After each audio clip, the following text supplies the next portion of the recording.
Hizbullah kembali terlibat baku tembak jarak dekat dengan pasukan pertahanan Israel di Lebanon pada Rabu 16 Oktober. Akibat bentrok darat itu, 7 tentara IDF langsung tewas, sementara 17 tentara IDF lainnya sekarat. Dikutip dari Press TV, militer Israel mengkonfirmasi kematian tentaranya akibat serangan Hizbullah.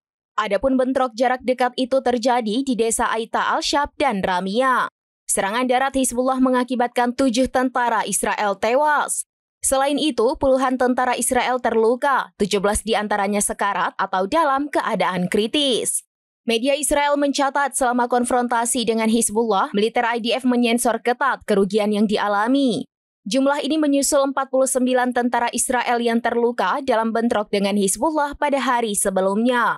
Militer Israel langsung mengevakuasi 44 tentara yang diterbangkan langsung ke rumah sakit di Haifa.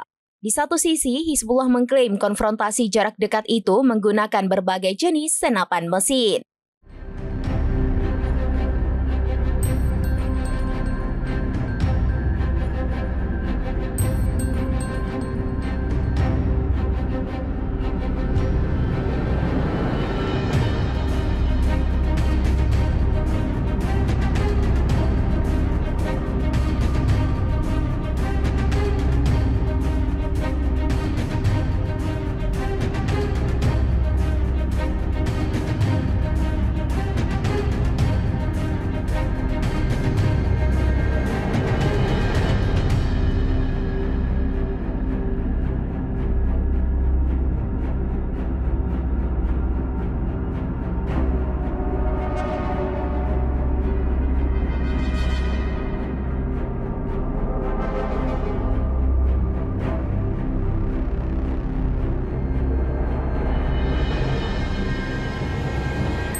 Download Tribun X sekarang, menghadirkan lokal menjadi Indonesia.